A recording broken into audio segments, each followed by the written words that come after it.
Hello, everyone. Shay's Creations again. And I'm sitting here. I don't know how to feel, to be honest. One minute, I feel like throwing everything in just, I don't know. I waited so patiently for this day to come to go to the event. But I don't blame, I can't put too much blame on anyone. I didn't have my vehicle for a few days, so I couldn't check to see if the event was canceled. But I was already there, set up my table and everything. And someone else came and she started setting up her table. And then next you know, someone read the sign who was with her. And then she called me over, which I was already walking to her. They say, "Did you know that it's canceled?" And I'm like, "No." But not only that, they raised the price of the table. And when I was there the last time, they were talking about the fact that the new preacher in the church wants to raise the price of the table. And he said, the person who was talking to me said he told them, you really can't do that because some of these women sit here all day and go home with nothing. So instead of raising it $10, they raised it $5, which is still hard when you end up leaving sometimes with nothing. The last table event I went over there with, I made the 25 for the table, but I left with $1. So I didn't come home depressed. I didn't get stressed out. I didn't get any of that. Today when I found out it was canceled, I was gonna actually stay. Then I said no, I'm not gonna stay because God forbid anything happen on this property, and they're not insured for me. I don't want any problems like that. So that's why I packed up and left. Now, it is September 20th, and the next event is September 30th. No, September 27th, which is just 7 days from today. I'm, th- I'm, I'm thinking inside that maybe I shouldn't go. I am scheduled to be at another location next month. It's a $75 table, and I'm really and truly looking forward to that event. But as I sit here and say to myself today, a part of me just feel like ending everything and just not even bothering to try anymore. We have reached a time now that I can't even say it's a full-on recession. I really can't. I really can't. And I hate to give reasons for why I feel that way because one of the things is I'm in a lot of groups and I just finished eating a coconut cookie and I have coconut floating all around my mouth and I'm trying to keep my mind focused on what I'm trying to say rather than this freaking cookie that I feel in my mouth. But I'm sitting here feeling like wow, if I'm looking forward to going to next month's table because that table is once a year for $75 and I heard the attendance is booming out there. But I'm actually tired. I'm actually tired of trying. Basically, I was debt free a couple of years after paying off everything I had to owe, especially that freaking car that's downstairs. But I absolutely have nothing to live on. Nothing to live on. So if I don't try some of these things that I'm trying, I have nothing else, no other way to bring anything through the door. And at the same token, I'm in like, I don't know, I have been promised help. I have been promised, oh, I'm this, and I'm the type of person that don't promise anyone anything. If I want to do it, I want to do it. And 9 times out of 10, if I can, I'm gonna get it done. I don't promise anything to anyone. I fell down on the fact that I allowed someone to promise me comfort and none of it came through. So just yesterday, I had someone come put up a curtain rod, and when you think of a curtain rod, as easy as it is to put up a curtain rod. But if I go up on that thing and fall down, I'm not in a good way.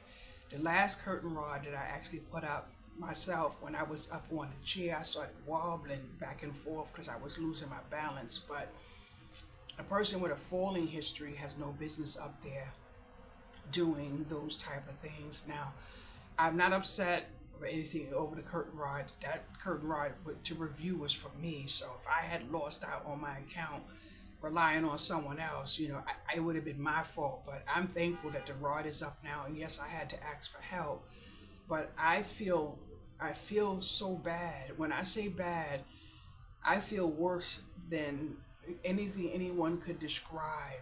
The fact that I allowed someone to come into my life and make me feel as if they could help me while I was in need of help. And the reason why I feel bad is because I'm not the type of person that asks for help.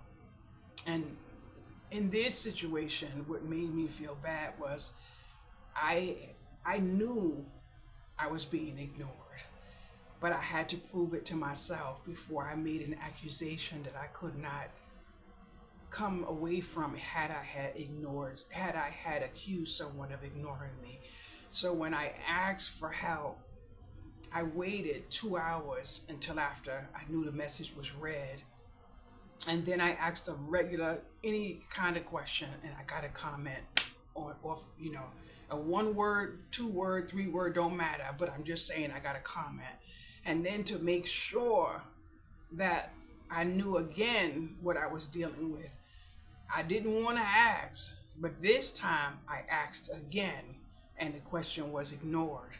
And then I waited about 40 minutes later and asked just a regular question, and the answer came. The person is the person who's attached to a cell phone, so the pop-up came across the phone. In order for me not to tell too much of how I know things, I got to be diligent because the person who basically broke my trust, the person who basically let me see that I'm thankful for the ignoring because it set me back on foundation that I can only rely on myself. I I'm always here. If my daughter's not here, I'm usually by myself. So we made an agreement that I wouldn't have people here of a certain sex, put it that way, here. But then I fell in the bathroom. I fainted in my room 4 times in one day. Nobody came here to make sure I was good outside of my daughter. Anyone else that was willing to come here to make sure I was good, I put off on the back burner because I couldn't justify breaking the ties of an agreement that I made with someone in kindness. But then I sat down yesterday and I conversed with someone, and I mentioned that it's a control issue because if a person gives you no reason to put down those type of stipulations because of the lifestyle the person lives, and I'm going to say it plain and simple, I barely have company. I barely leave the house. If I'm going somewhere, 9 times out of 10, I may not even step out of the car where I'm going. So most of the time, I go to my mother's house. I drop something to her and come right back home. I am the most. I am a person that you can map out what I'm doing based on the fact that you pretty much know me. Even you sitting in your own home, no, 9 times out of 10, I'm crafting something, probably cooking something or whatever the case may be. But a few minutes ago, I sat down and I said, you know what? I am so proud of myself. I am so proud of myself. I have not shed one tear. I haven't gotten angry. I haven't gotten anything. And I'm going to tell you why I haven't gotten angry. I haven't gotten angry because all I've been doing is praying. All I've been doing is praying. And let me tell you something. I was a non-believer, all the way on non-believer. But you know what? Believing is what helped me get over a lot of stuff I was going through. So I even say all now, sometimes my mind may drift some way, thinking this or thinking that. But I said, if having faith and praying is helping me get through some of these storms I'm going through, I have to hold on to it. I have to hold on to it because it is definitely one of the things that got me through so much of what I'm going through now. And I'm extremely happy because I've been training myself to think a certain way and to behave a certain way. Now, I can't I can't say I'm perfect. I don't believe there is a perfect person, but I don't care about a person. I care about myself because I'm only accountable for myself. I only hold myself to a higher standard because I have to feel good within myself. So most of the time I'm saying to myself, I just want to do the right thing.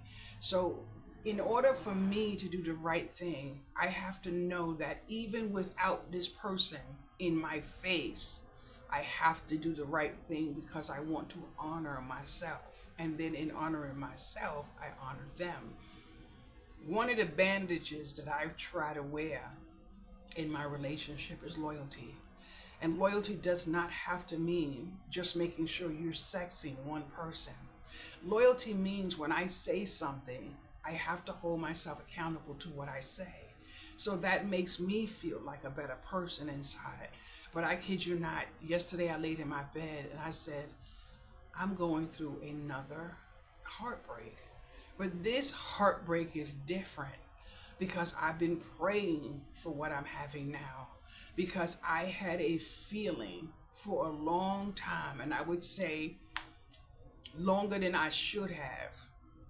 I had a feeling that choosing love was a good choice for me, but it was a lesson I needed to see choosing love, that love did not choose me. And that is not supposed to make me sad, boys and girls, because I am the type of person that love enough to walk away in order for you to be happy.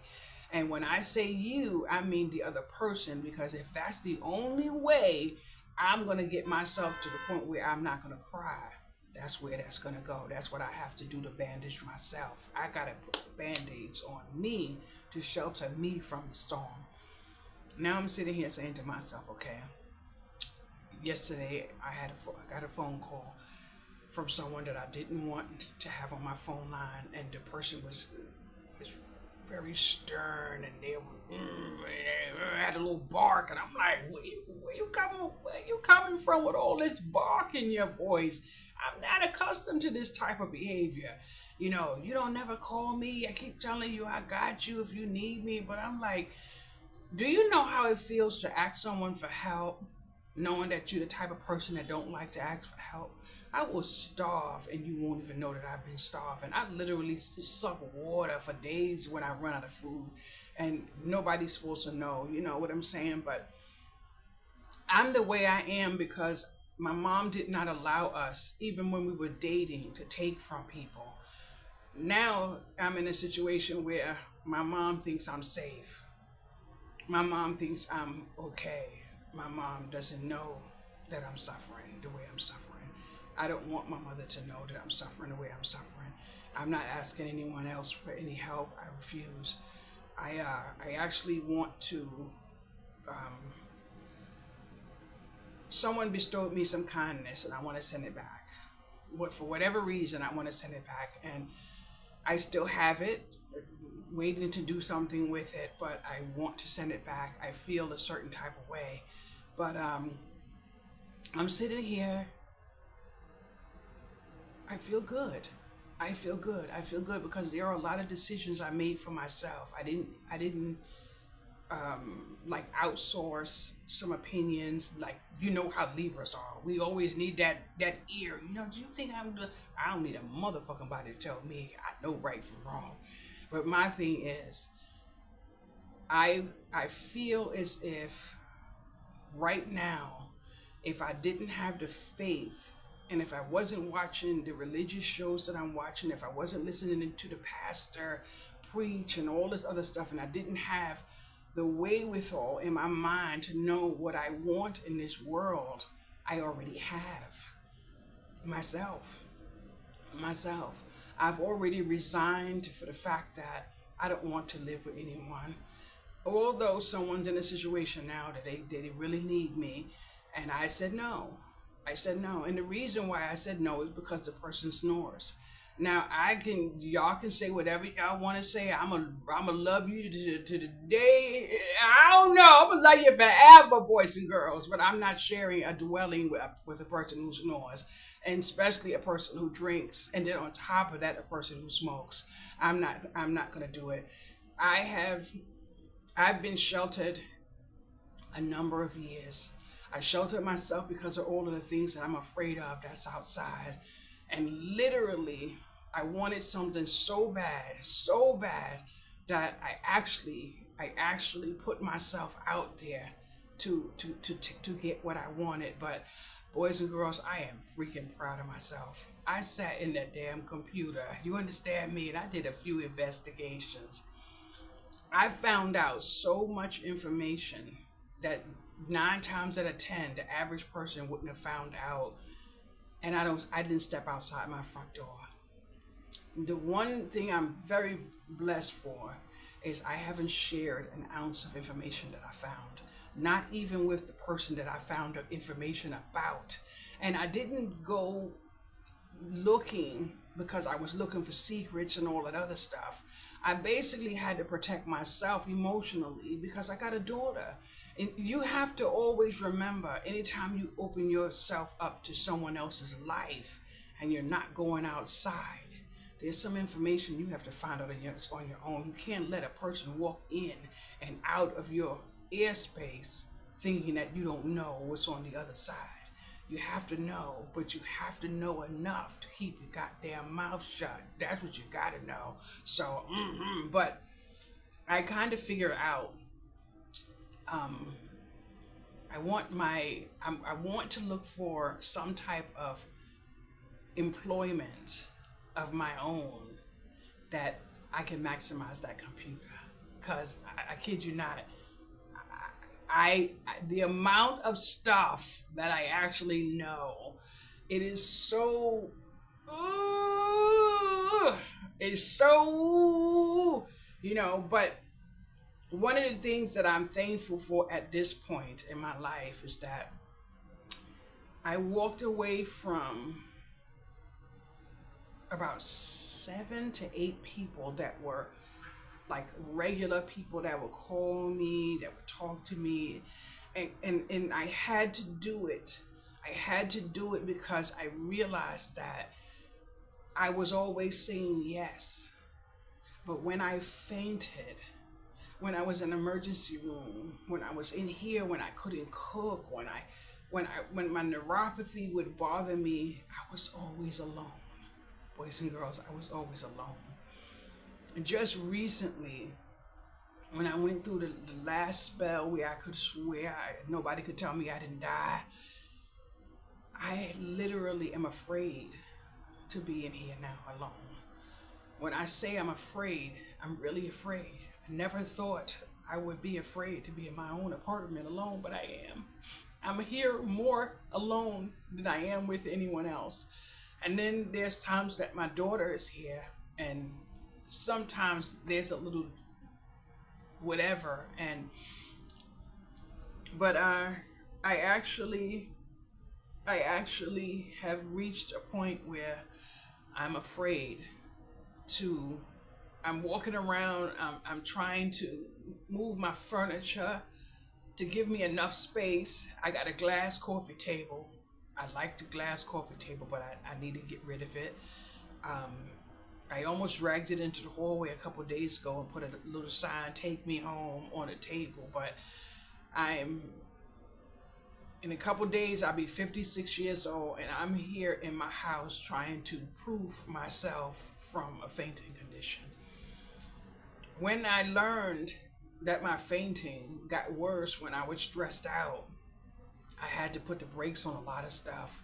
I had to put the brakes on a lot of people because their issues were scaring me. Their issues were stressing me out. It was a point in my life where I was shaking all the time, and I had heart palpitations. I had it all. When I was crying, I couldn't stop crying. I was crying so much. It was horrible. I cried so much. I cried myself to sleep. I woke up. As soon as I woke up, the tears was already rolling down my eyes and everything. But I kid you not, boys and girls, what I'm really happy for now is the fact that I actually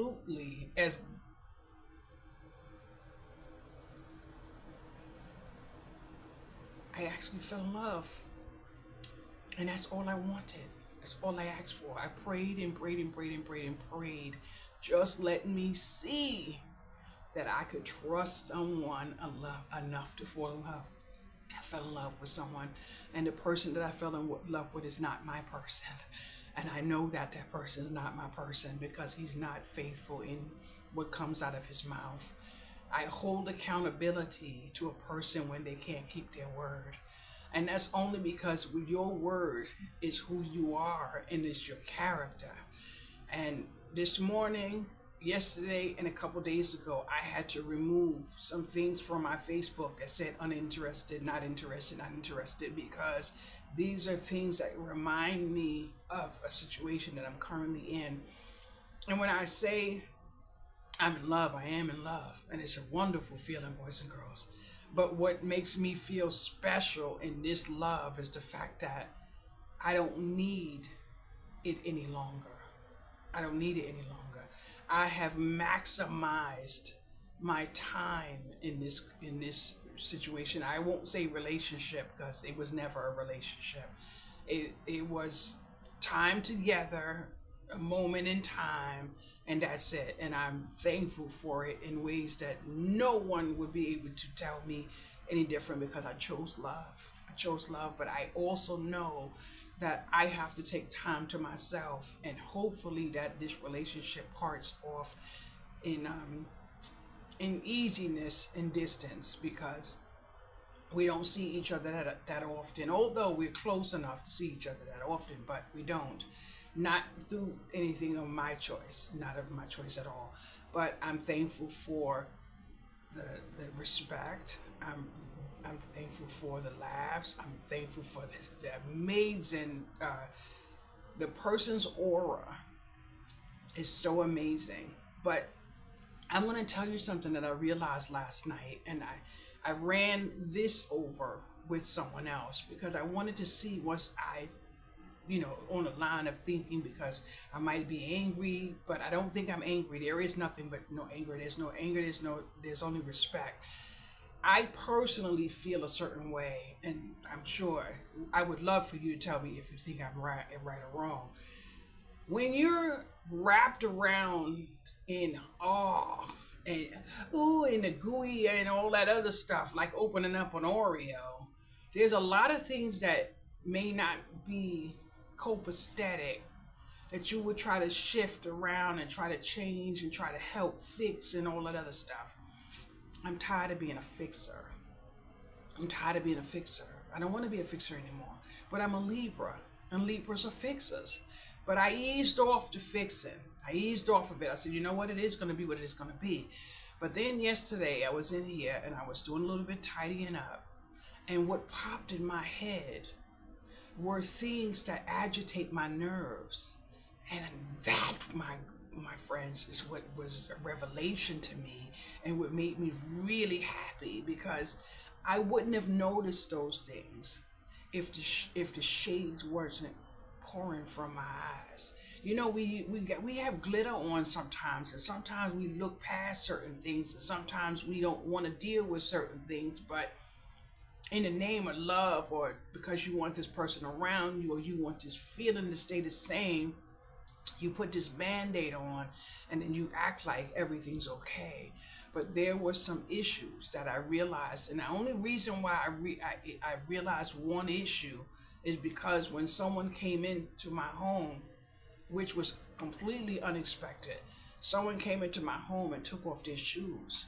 And while he was putting up the curtain rod on the wall, I went into my craft room to sit at the computer until I was needed to bring a nail or whatever the case may be. And then I walked through here, and I'm going to tell you a way that my daughter uses a terminology, because sometimes she lifts up different spellings, different ways she say things. But his pass by air. Now, you may never have heard that term, but my daughter uses it a lot, and she always say it in the Jamaican term, and it makes me laugh. But pass by air.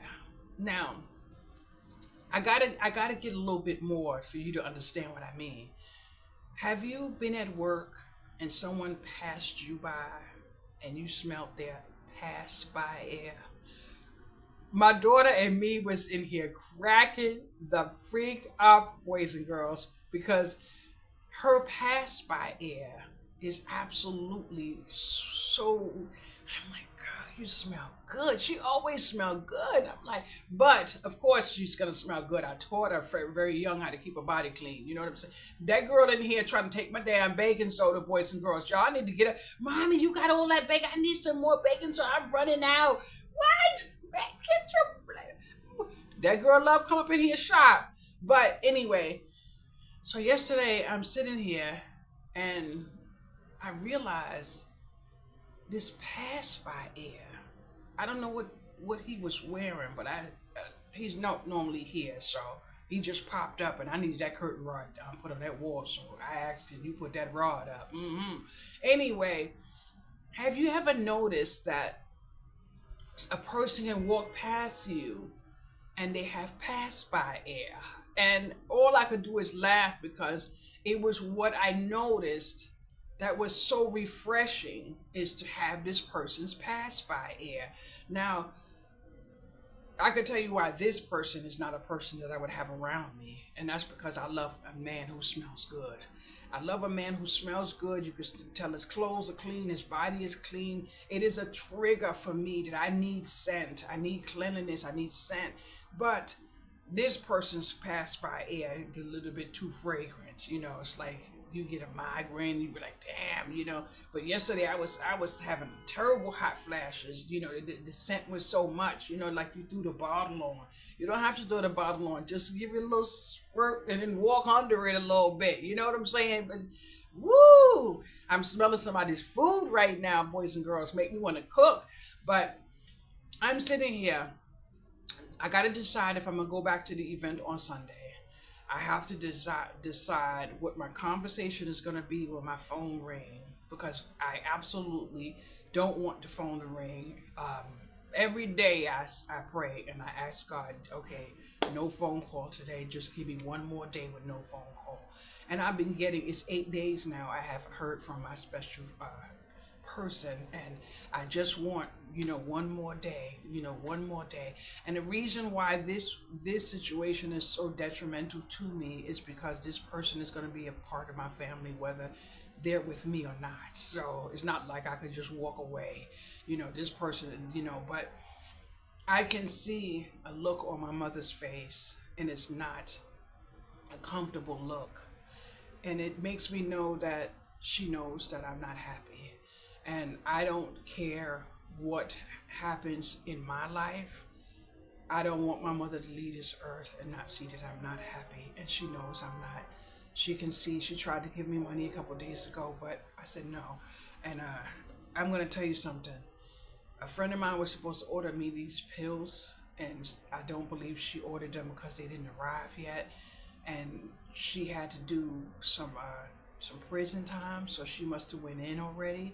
Her date of going in has already passed, and I was hoping that I got the money from the flea market today to get that medicine that I need for myself, and I'm not able to get it. But I've already resigned myself. If I do feel myself get suicidal again, I'm just going to go admit myself into the hospital. I don't want to admit myself, but I will have no choice because I don't have the vitamin that I needed. And I did check Amazon. It's still $20. So I just have to wait. And I have to be patient about waiting. I have 3 more days worth of pills. But I do know one thing. When I order those pills for myself again, I'm ordering a few bottles. My black seed oil, my sea moss, my magnesium, all of those bottles, I ordered more than 9 bottles at a time. But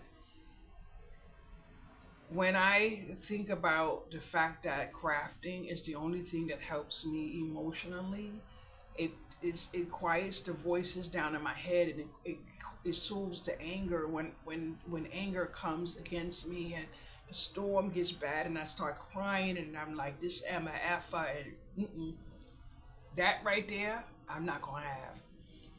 Anytime I can think of someone in that manner, I got to shut it down. because I don't interchange with MFers. So that's that negative side of thinking that I got to get rid of, because I don't interchange with people like that. If I'm in the company of someone and negative thoughts come in my mind, I have to part ways from that person, because I can't have that. Can't have that. No. And I worked so hard to get myself where I am today, loving my life as I love my life now. And I had to say change begins with me. And that's why I don't get angry with people who don't show up the way I want them to show up, because I want you to show up the way you want to show up. And I'm going to part ways with you in kindness the same way you parted ways with me. And when I say parted ways with me, when a person shows me that my health is not of concern to them, they parted ways with me, because I know right from wrong. And boys and girls, I kid you not, I was loading up my vehicle this morning, and this man, this tall, I said tall, right?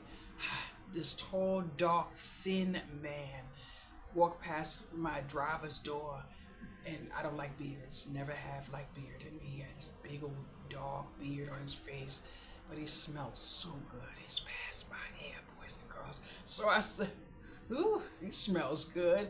And it was maybe about 7:15 in the morning, so he already had a shower, he done put his smell good on, and he's out there jogging. So this person has their life in order. But I didn't look at the person enough to even be able to identify them with more information than I did to you. But I'm also the type of person that don't like to talk to strangers, which means you're not going to see me in the street passing out my phone number. And the only way somebody would get my phone number is if they Google me, because my face is on my car and my name is on my car. Outside of that, I'm not the type of person. If somebody's blowing a horn, boop, boop, boop, and all that, I'm not the type of woman that go to nobody's car. I'm not hailing you up to, hey, I'm not even the type of person that if I'm driving and I see somebody in the corner that I know, I'm not going, hey, sorry. I'm not that type of person. I don't even want anyone in my vehicle that would, hail out to someone like that in the street. I'm not saying anything's wrong with it. Not saying anything's wrong with it. I'm just not that person. So now I'm sitting here saying to myself, okay, now I'm feeling so good. Yes, I got up prepared to go to the flea market. No, there's no table sale. Yes, there's a table sale in a couple of days. Do I want to go? Most likely no. It's 2 days from my birthday, which means I'm going to have what I need for my birthday or my birthday regardless. Ugh. I'm just saying to myself, I have had to use my credit account to get all of the things that I was getting to use to hustle and grind with, to try to make myself have something to live on. And now all I have now are bills that I have to pay. Now the bill is less than $2,000, but if I pick my phone up right now and I ask someone for $2,000, he would tell me to come and get it. That is the sad truth. And MJ, you already know who I'm talking about. But you know what happened? I won't do that. I don't like to be a burden to anyone. That's why when my daughter says, Mommy, do you need any money? You need a few change? I always say no. I want to give her. I want to make sure she's good. But I resigned myself to learning that if it has to be my daughter and I who help each other, then we're going to help each other. So what my daughter and I have been doing for the last few months, when she goes to the store, if she picks up excess of this, excess of that, she brings it to me. And I do the same thing. The only difference is I don't have to bring it to her. She knows the doors in this room, in this place to open up. So she ended up with a huge thing a couple of days ago. A huge case of something a couple of days ago, and she didn't realize, she didn't know I had it, but someone else called me and they needed something. So I said, well, I have, and I went in my pantry and I got it out. And then when she looked, she said, well, do I get some of that? And I'm like, the whole thing is yours. You just never took it. So she said, are you serious? Yeah, I'm serious. But I loved it. I loved the way my daughter and I are working into the bartering thing, not bartering, but sharing and stuff like that. She is turning into a little me. That's right. It just, although she's a little bigger than me, and she all she is a little me when I see her. Like when she go to the store, she come back with the clearance stuff and stuff like that. But I'm to the point now where I'm getting kind of tired of the rat race. Uh oh. Uh oh. I see a nap coming soon, boys and girls. I've been up since 4 a.m. It's already after 9. So I could use a possible lay down. I don't think I am, though. I'm not going to lie. But I'm having a really good day because I mapped out some of these things I had to do for myself, and I didn't want to be in a situation where I had to ask someone. Now, I will say this much. I did venture off in that conversation to say that I did need something, and I'm gonna get it. I'm gonna get it in a couple of days. So if I don't choose to do the event, I actually won't have to. But when I tell you, boys and girls, if you ever reach a point in your life where you don't want to try to open up to love someone, I think you should give yourself one more try. And when I say opening yourself up, don't look for love. Let love find you. That's the only way I want love to come into my life. I want love to find me. And I'm so thankful because this morning I was reading a passage this woman had wrote down, and she said that what hurt her the most was that she loved someone who didn't love her back. And I wanted to say to her so bad, you know, you still have a gift because you know what love is, and you still know that you can afford yourself to love someone else. I don't think there's anything bad about my situation that I'm in because I knew for a very long time this person wasn't my person.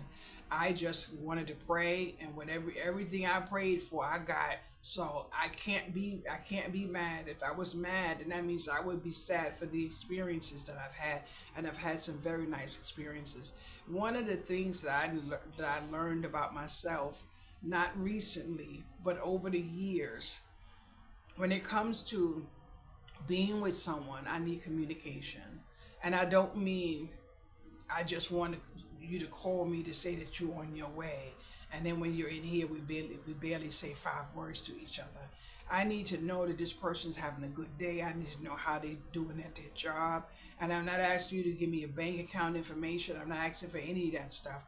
But what I have learned in this relationship that I'm still in currently, and not sure when the walking papers are going to dissolve, but as far as I'm concerned, they're dissolving as long as there's no contact. So, and when there is no contact, you have to have no contact with respect, which means there's no anger.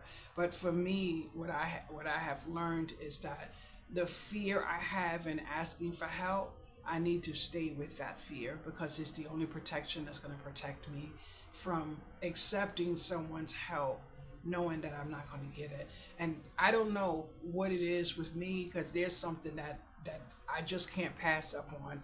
And if I can't rely on you to at least stand at the stove when you know I'm not doing well, me and you we can't make it. Because if I'm able to now get up sometime, go to the stove and do whatever I can, but then there's days that I just can't, and this you're not ever around when I need those type of services, you will never be around when I really need those services later on. And when a person shows you their character, the only gift you can give them is the awareness of what they're showing you is true. Don't make any excuses for it, and especially bad behavior. Don't make any excuses for it, and don't try to fix what is not broken. Because a person who is inconsiderate, non-consistent, I don't want to change anybody from those things. If you're not consistent, stay non-consistent. But you got to be that way with someone else. Clearly, you're not the person for me, because no one can change me. I don't want to be a fixer, but I am a fixer. But I realized that there were some things I had to fix in order for me to be okay. But one of the things that I've adjusted to is the fact that I care about the air around me. I never realized how bad fresh air, cleanliness, those type of things. I never realized how detrimental those things are.